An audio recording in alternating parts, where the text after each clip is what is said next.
It's exciting to welcome you to our second season of the January series in July.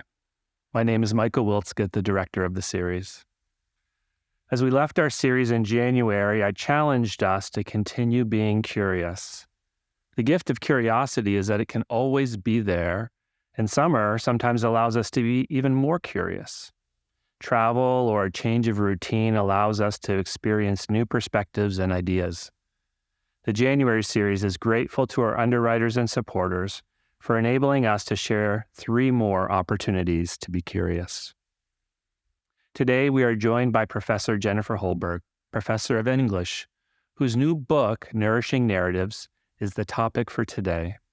Reviewers have described her book as compelling, approachable, smart, observant, and compassionate.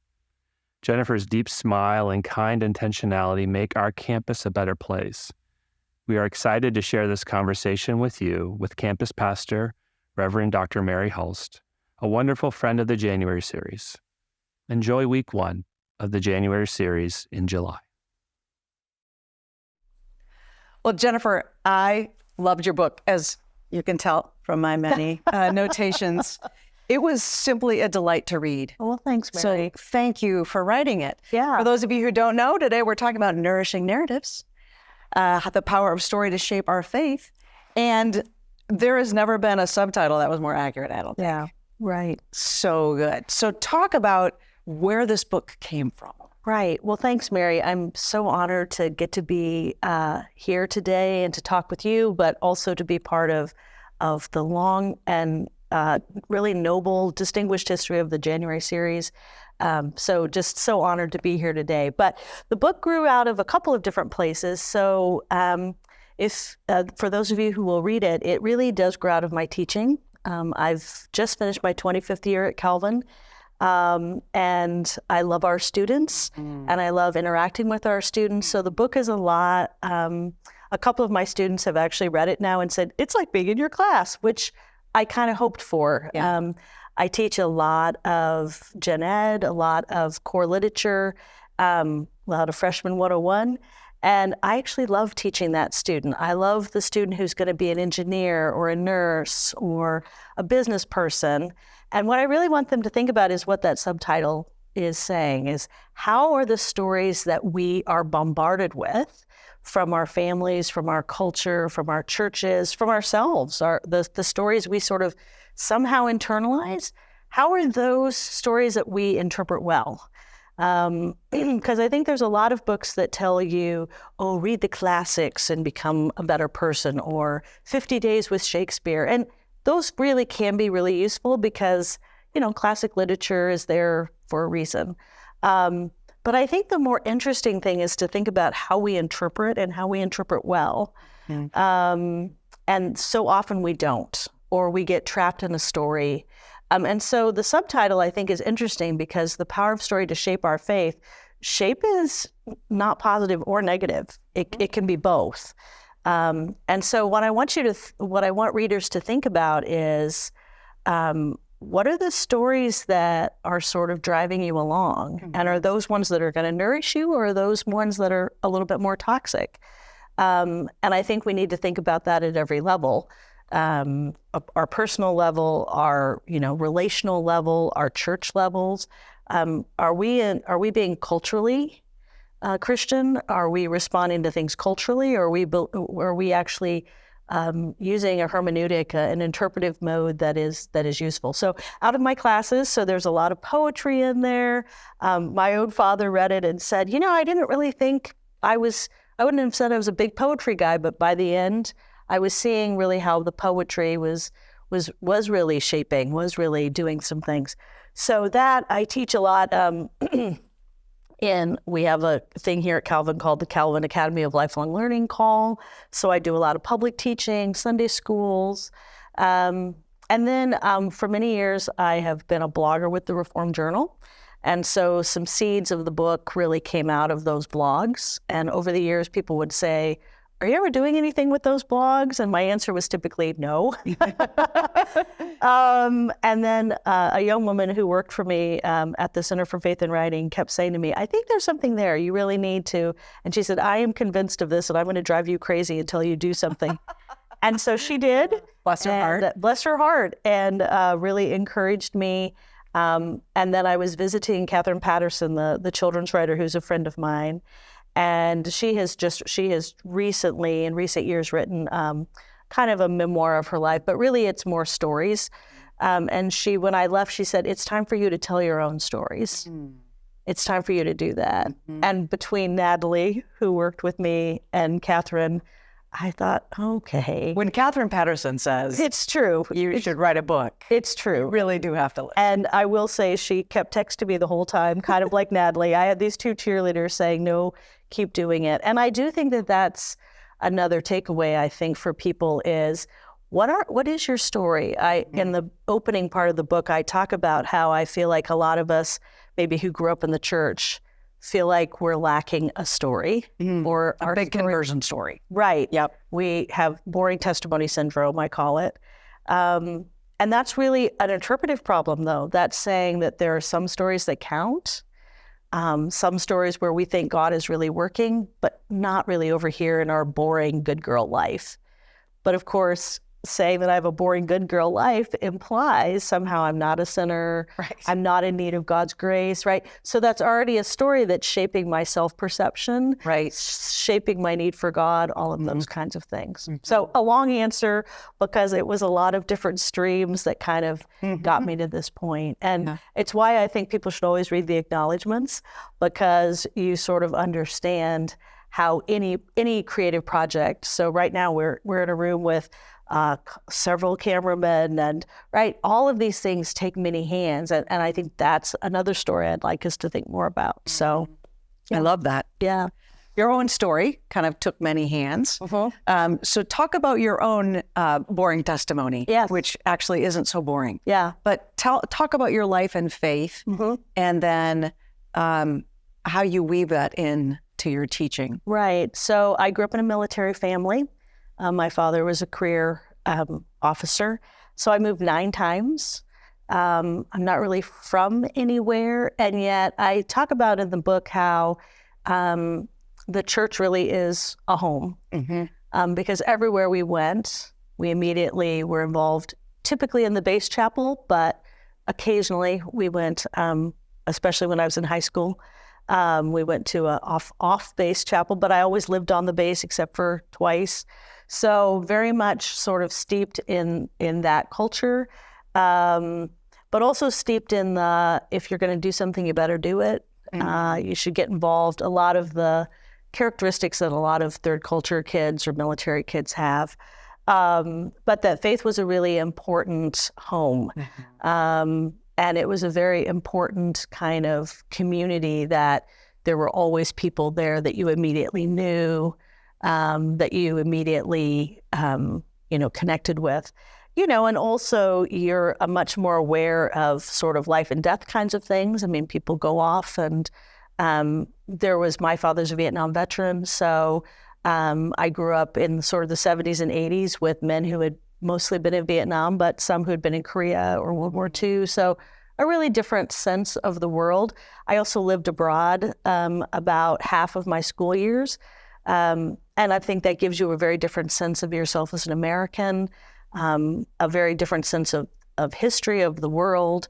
When you turn on the news, your country isn't the first story on the news, right? And that gives you a sensibility about that. I also think, though, it gives you a way of thinking about being more fearless, because I think you can go a couple of different ways, but I think my parents were always big on wherever we were going, before we would go, we spent a lot of time researching the place, and my parents would be very excited with us about, this is all the things we're going to get to do, rather than we have to leave this other place, but we're going to something else. We're going to meet all these great new people. Here's all the cool things that have happened in that country or in that part of America even. But also, like, once you're there, get involved, because you may not be there that long. So do you want to run for student body, office? You should do that. Do you want to make friends? Do that. And I think that has shaped a lot of who I am as a person, in terms of thinking about wherever I go. Yeah, I'm not from there, but that's okay. Right? How am I going to be part of that community? And how do I learn about the best about those folks, whoever it is I live with? Yeah. So, yeah, I think there's more there, but I'll stop. No, that's lovely. And I think one of the great themes in the book is it nurtures and pushes us toward our own self-reflection. Like, what have I been telling myself about my story? And where is God active in my story? And I think the fact that you say, at first glance, my own testimony is kind of what it is. But then you go deeper and you're like, no, look at all the ways in which God cared for me, which I think is really delightful. And that was a real testimony of my parents. My mother would talk about when my father went to Vietnam, how she would pray one of the Psalms every single day, and how she would think about, God's providence, God's protection. And I just was cleaning out my father's house, and I came across a speech she had given, and she was talking about details about, like, how often he was traveled, and I remember that he was gone as a child, but when he was present, he was so present that in my own recollection of that period, he was not gone as much. And then I'm reading this thinking, he was gone a lot. And she did a great job really thinking about, and talks about in the speech, kind of what she did to kind of, still let us have a family life and a church life, and that it wasn't so disruptive. Whereas as I'm looking at it as an adult, I think, oh goodness, he was gone quite a bit, which I knew intellectually. But yeah, and the stories then we tell about what our family life is like or whatever. And I think that's good too, to test it. We have siblings, and I tried to talk to them about, okay, that's pretty much right. Am I remembering this? Am I remembering this right? Because of course they have different experiences. But yes, I do think this return back to where has God been active in our lives. Frederick Buechner, who I think is influential on a whole lot of us, but when he says, listen to your life and think about all of those moments and all of these small moments. And I think one of the things I hope the book encourages people is that I think a life of long faithfulness is a really important and good story too. And so God works in a lot of ways, very dramatic ways. And I don't want that to ever be dismissed as, that's not legit because that's too flashy. No, there are definitely the flashy stories, but there are so many people that I think, how is God with you in all these small moments, and maybe just hidden moments that most people haven't seen, but that you struggled with, or through the dark night of the soul, or the many dark nights of the soul, or just trying to be kind and generous, or build a thing. Having been in an institution now for 25 years, when people retire now, I mean, I've known them, and I think about all the committees we were in together, and all of those things that there's really never going to be a record of, and yet they're so important to the way in which a place is built, a church is built, a business is built, a college is built. How do we pay attention to that and then act accordingly too, in gratitude, in thinking about the ways that wow, God was there, and helping you pay attention. Yeah. What have you observed and amended and edited and changed in your own teaching? So over 25 years, you also have been editor of a journal about pedagogy in the classroom. And so talk about how your teaching is always changing. Yeah, I am not someone who ever thinks it was good enough.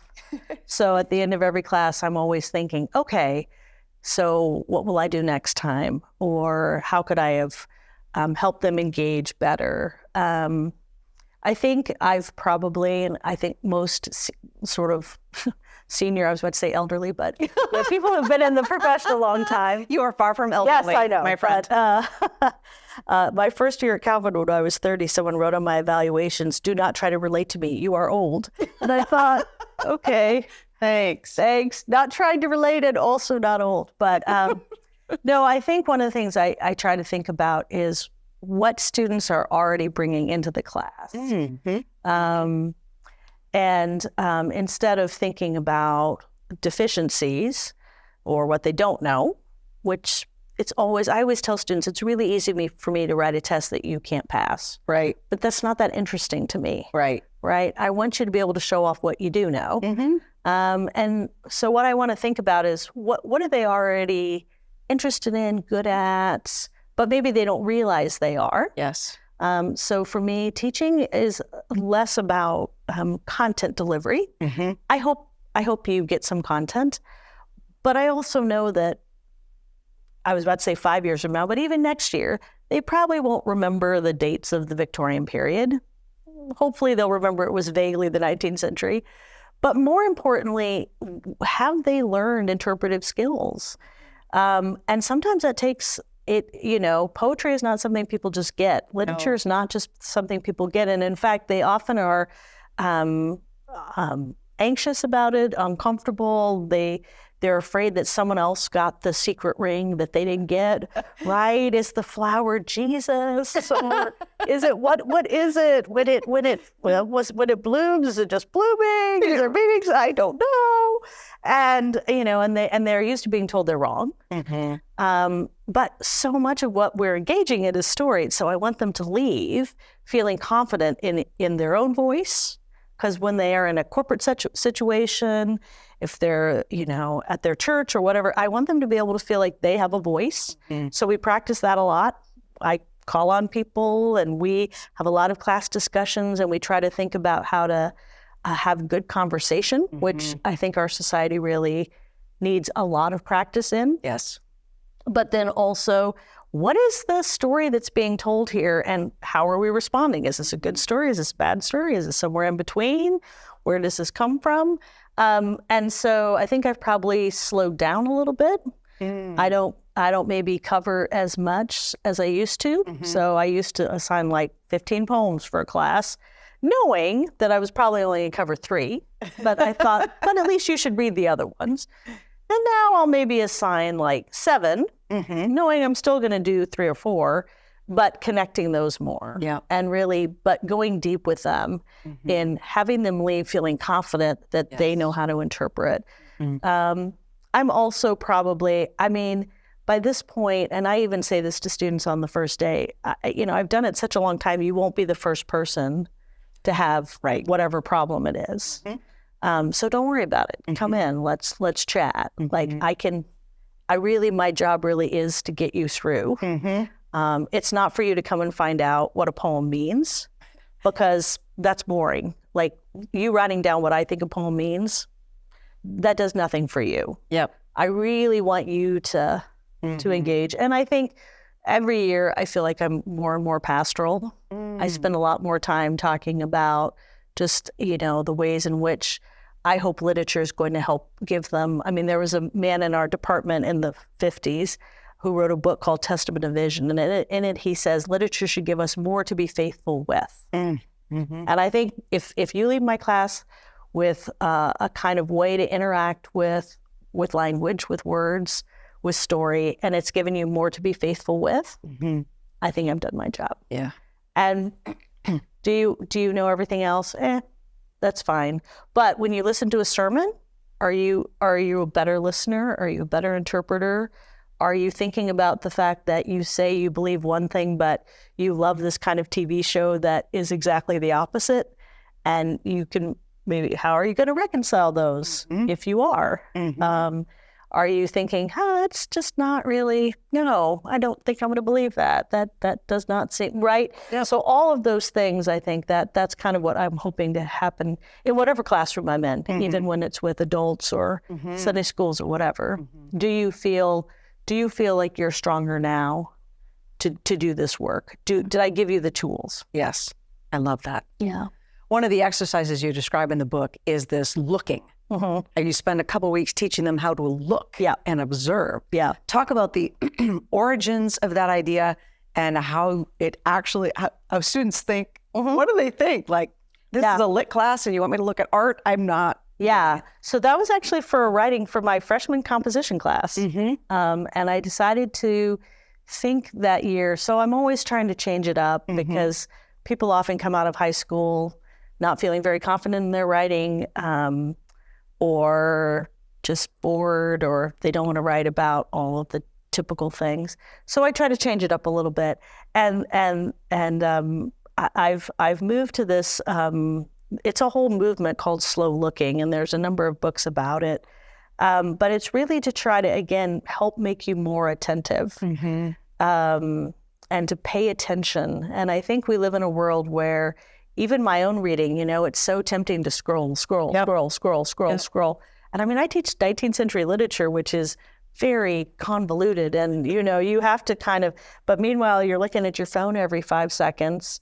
And so one of the things I talk to my literature students about is turning your phone off for half an hour, flipping it over at least, just so that you start to build habits of attention, because I think that's one of the things in college that people don't necessarily think a lot about, is the way in which inattentiveness really takes them longer to do their homework. They aren't processing it as well. And we just don't have as meditative spaces anymore, even in our churches, right?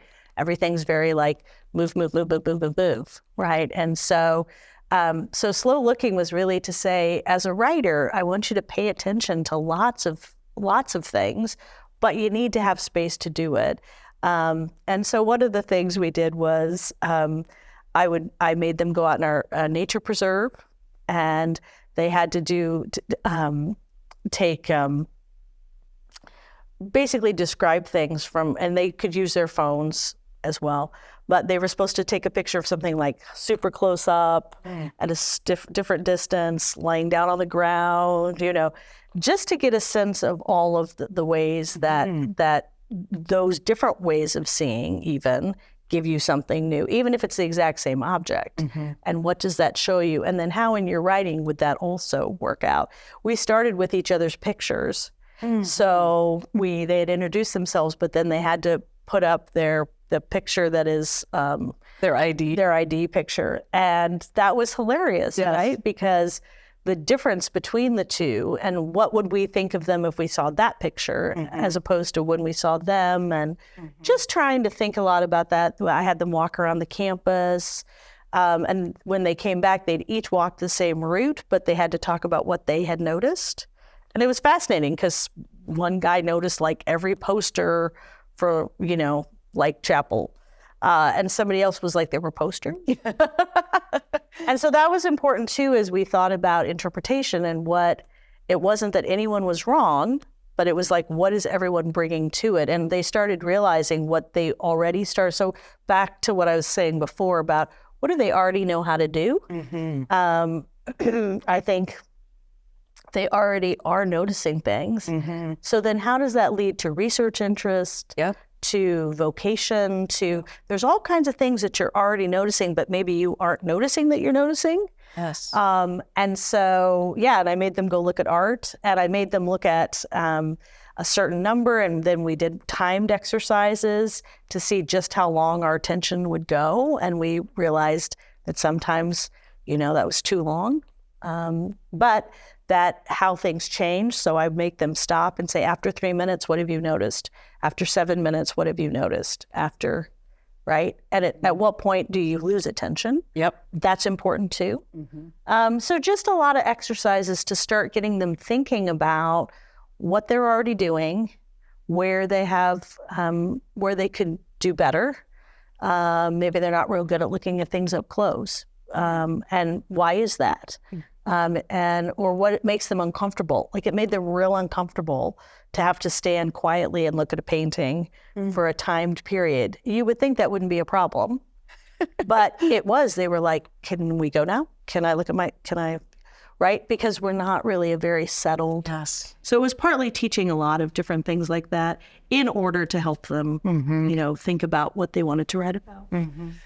One of the things I admire about you and other good teachers is that there is a humility to say, I don't know everything I need to know about teaching. And I think your practice with these students about looking was like, I want to try this and see if it works. Right.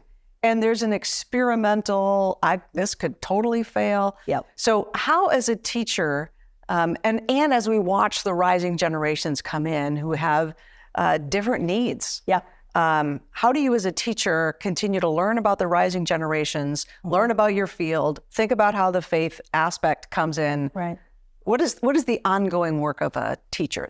Yeah, I think that's such a great question. I do try to keep up. One of the things I try to do is I try to go to things they're in.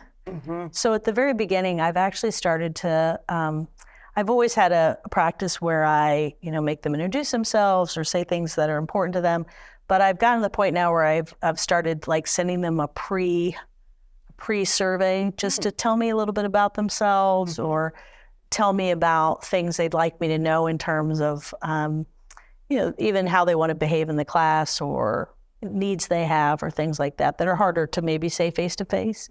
But I also think, and I talk about this in the last part of the book, I think it's really important to never fall into kids these days. Yeah. Kids these days. They're so blah, blah, blah. And again, it goes back to what I was saying earlier about deficiencies or not. And I really always think, so it was funny, a year or so ago, or I guess more than that, but a couple of years ago, I went to a conference in England for Middlemarch, which is my favorite novel. George Eliot, it was her 200th birthday. And so they had a big international conference. And so I was presenting on Middlemarch. And I went back and I found this book from the Modern Language Association on teaching Middlemarch. And I was just flipping through it. And this very distinguished scholar was writing about kids these days and how terrible they were and how they didn't know anything and they are distracted by their technology. Well, it was published in 1990, which was the year I graduated from college, and I was the kids these days. Yep. Right? Who didn't understand Middlemarch and who were terrible and blah, blah, blah. And I think such has it ever been. And so I think if you continue to always think, oh, kids these days, you miss out on how actually wonderful they are. That's right. And what they are bringing. I think it's important to listen to them. So I talk in the book about how that verse, one generation will testify to the other. And I always, when I was younger, always heard that as old people will speak to us. And that was important. Like I was also a history major. I thought it was really important to learn from your elders. I think the church is amazing because it's one of the only multi-generational spaces that is left. But I always saw it one way. And the longer I teach, the more I think, no, it's about listening to that generation too. And I say to students at the beginning of every semester, if I don't learn from you this semester, I won't have done my job. Right? Yes. This literature speaks to us because it needs to continue to speak to us. Right. And you're going to notice things that I will never notice. This goes back to like, what do we notice and how we need, and as Reformed people, we really don't believe in top-down interpretation. We believe that we learn from each other. We believe that the whole history of the church, that we study, the 2,000 years of church interpretation, because there's still things to be learned from people in the Middle Ages. And there's still things to be learned from people who are 19 years old right now. And that the testimony of God is so amazing because it continues to live in every generation. And so in class, when I say we're going to have a discussion, that means I'm not going to just say, here, this poet means blah, write it down, give it back to me in 2 weeks. No, what do you think it means? What are you seeing? What are you noticing?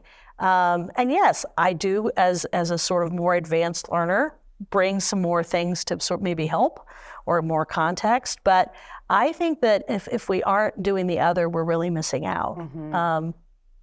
So I want to try to go to their things, understand what they're interested in. My intro question is about their music, right? So my intro is often, what's your walk-up song? What's your hype song? That's a great question. If we had one question to like get to know you, what is it? and they'll tell you all kinds of interesting stuff. Yep. And then I have a little dialogue with each of them as they say it. And so I want to know who they are, and I want to understand, like, and I want to help them connect what they're doing in engineering or what they're doing to what I'm trying to do. And that we really do have a shared mission here, and we have a shared identity as brothers and sisters in Christ. So I'm not their mother in Christ. I'm their sibling. Right. Right? That's right. And so they can also teach me things. So I think it's important I try to be pretty open in class. I don't think it should go one way or the other. Like it's not very fair when students are the only ones who have to share, but you never do.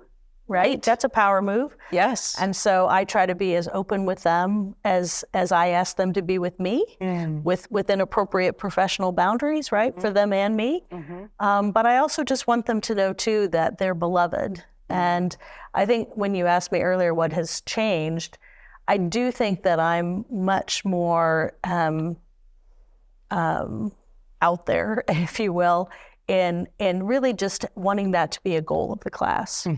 Like, I want you to know that, whatever else, God loves you, and you will never be more beloved than this right now. That's right. And that's just so important, I think, that someone has said that to them. I teach a poem by Hopkins that I talk about in the book. And at the end, he gets very wound up that the world is a burning trash heap, literally. Yes. Like he thinks, he's like, oh my gosh, and a human being never makes a mark that's strong enough to survive, and eventually no one remembers. And he gets, whoa, and finally in the middle of the poem, he says, enough, the resurrection. And he talks about how because of the resurrection and the promise of that even if it is a burning trash heap, which, okay, let's say it is, it doesn't matter, because what's happening with the fire is it's burning everything away. And that right now I'm a jack, I'm a joke, I'm a shard, I'm all this trashy stuff. Yep. But I'm already right now immortal diamond. And then he says, and when all of this goes, I'll still be immortal diamond. And so I say to them, not only do I want that to be the name of my rock band, yes, which would be amazing, yes, but remember today, you are an immortal diamond. You are precious, you are beloved, right? And you're also all this trashy stuff too. Yeah, sure. We believe in sin, I'm reformed, sure. Yep. But you're already an immortal diamond. And that becomes kind of the theme for the class. That happens about 5 weeks in. And after that, they always say to me, and I would say, remember, immortal diamonds. And I think I might not have been quite that exuberant on that point earlier in my teaching, but now I think if that's the one thing you remember from my class, I'm okay with that. Amen. Yeah. Yeah, that's a gift. Your book, you also talk about loss and how there are so many stories that talk about how we as Christians engage with, respond to, deal with loss. You had a significant loss as a young adult when your mom passed, and you talk about going to the funeral home, and the funeral director is like, well, you want to do it 2 for a year? You want to buy the plot for both of you? And for my dad and your mom and your dad. And you're like, really? Do I need to confront both parents' deaths at the same time? So talk about how old you were.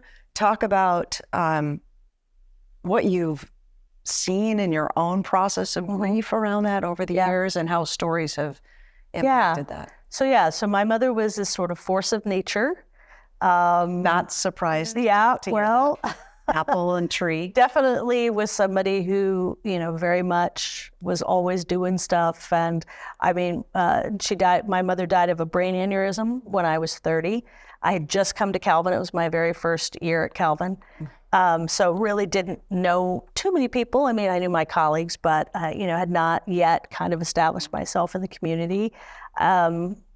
She lived in New Mexico, so a long way away, not really near my dad. My siblings also lived similarly far away. And it was just a shock. She was only 55, and she was just so present that to have her just sort of do that was a shock. But what was interesting about that was, the day she died, she had this very large women's Bible study that she taught. And her lesson the day she died was on God's providence. And she shared with the women in her Bible study the different times in her life, partly what I shared earlier about like when my dad was in Vietnam, but all of his traveling and the constant moving and, all of the things that she experienced as a military spouse. And she just said, and I just have been reminded again and again of God's care for me. And then she said, at the end of the Bible study, whatever happens today, I want you all to put your weight down on the goodness of God. Right? And then she died that afternoon. And at the funeral, there were more women from that Bible study who I didn't really know. Right. I kept saying to my dad, "Who is this lady?" And he was like, "I think she's in Mom's Bible study." That would come up and say, Sally preached her funeral sermon. And that was a real testimony to us, right? Today, put your weight down. She was very convinced of it. She would always say to us, she was very effusive, and she would always, oh, I love you, I love you. And we'd be like, yeah, Mother, it's fine. Like, please, calm down. But she would always respond to that by saying, I don't want you to have any doubts. I don't want you to have any doubts. And when we all came together for her funeral, my siblings and I were talking to each other, and we said to each other, well, we don't have any doubts. And that to me is a great gift. Yes. And it's one of the things I talk to my students about, to my friends about, is do people have doubts about how you feel about them? Because we often are so, it's cool, like, hey, we're good, right? Right. And people really do need that affirmation. And so T.S. Eliot talks in The Wasteland about the way we know we're really lived is that we have experienced the awful daring of a moment's surrender. Right? But that awful daring part, it is hard to be emotionally vulnerable. Yes. To be out there, to have not people say, oh, you're so weird, or like, stop, or you're too much. Too much. Think about how often people are put down by being told they're too much. But you know what? That's the abundant life. That's right. And to have the bravery to do that. And so I think after my mother died, I really was probably a little bit more like, I'm very intellectual, very much about, being smart and being capable. And I became less worried about telling people how I felt and sort of being brave enough to own that. And to say things like what I say to students, right? You're beloved. Yeah. In the past, I would have said, you're smart, you're doing great, whatever. But now I say to them, you're beloved. Try to live into that belovedness, because I really experienced that in my own family. Yeah. And so many people don't. That's right. Right? Or they feel judged in the world in some way because of their size or their whatever it is. Yep. Every day, one of the stories we get told is, you're not enough. Yep. You're lacking. If you just did this, too bad you didn't do this. Yep. Right? And I just think that the Christian story is so much richer than that. Right. That God loves us as we are.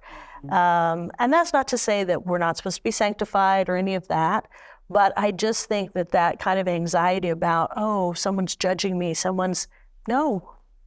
Right? And so I think that her testimony was really, to me, to be out there, to be too much, because when she died, what people remembered about her was her too muchness, right? Like at my graduation party, she made 13, she and her friends we ended up with 13 cakes. Now, I'm not sure she meant there to be 13, but we ended up, and I thought, yeah, par for the course, right? But someone came up to me at her funeral and said, Jennifer, I still remember those 13 cakes. That was so great. That was so fun. Sally, if you came to her house, we had this family friend, a single minister. My parents had known him in Japan when we moved to New Mexico. He would just show up. Like my mother had this open door policy, and he would just show up on a Sunday afternoon. And if we were done eating, sometimes he'd eat the leftovers, but my mother would always say, well, Chet, honey, what can I make for you? And I would think, Chet, honey, can eat the leftovers. And one time I said something to her about it, like, really, I can't believe that sometimes you make him new food. And she was like, Why? She was like, that's a nice thing for him. You know, it doesn't. And she was like, and I enjoy it. And right. And if it had been a thing, right. But you know, she offered and she enjoyed doing it, and why not? Right. And so often we're keeping score. Right. Right. And I think it's interesting in Corinthians where it talks about, you know, love keeps no record of wrongs. But I think some of us Christians, we keep record of rights too. Yes, we do. Right? Yes, and it's we like, do. I did this for you. I did this for you. What have you done for me? Yep. Well, that's actually not. I mean, that kind of accounting system can get real ugly and get real resentful and get real like, well, I'm amazing. What is happening here? Right? And so I think there's just a lot of lessons. But I think that go ahead and be out there, be yourself, be unapologetic about the things that are important to you, and that includes people. Yeah. Your last chapter is kind of an ode to Christian teaching. Yep. If you were to give advice to new faculty, what would you tell them? Well, I would tell them what I do tell them, which is I think often new teachers, especially people who haven't taught a lot, they get examples of people who are successful. So they'll see someone like me who is very, you know, I'm out there, I tell jokes, very exuberant in the classroom. We're going like this. And that is not them, but they think that's what you got to do to be a successful teacher. And they really worry about that. So I always say to people, be who you are. Yes. Because every personality can be an amazing teacher. Yes. Students really respect authenticity above all else. Students want there to be good structure, right? Predictability. Stuff isn't just do whenever, or you constantly switch deadlines or things like that. So be predictable, be fair, right? Be transparent about what you're doing. So I'm asking you to do this because of this that I want you to accomplish. I think students don't often sometimes understand, like, why am I writing this paper? So I think trying to be transparent and clear with them about what you're hoping they get out of it, transparent and clear about how you are going to be assessing them, not defensive when they want to come and ask about their grade. You should be able to defend your grades and explain them. If you can't, you probably need to think about that. But then mostly to be who you are in the classroom and make it work for you. Because I have good friends who are introverted, quiet, but just wonderful teachers because they are who they are in the classroom. And if you want students to be who they are, you need to be that as well. So I think inhabiting yourself, for good and for ill, like sometimes you have to think, you know, I'm not good at this. So what is it that I need to do to improve there? That's right. Yep. And you know, there's a big debate among professors about whether they read their evaluations or not. I always do. Because I think even as they have some issues, I mean, in terms of how they can be used, I do think it's interesting to understand what students are getting, what they're not. I encourage my own faculty to do more kinds of evaluative things, figure out. I do a lot of conferencing because I want to know from students what is actually serving them. Because what served me as a student a long time ago in the 80s may not be serving them.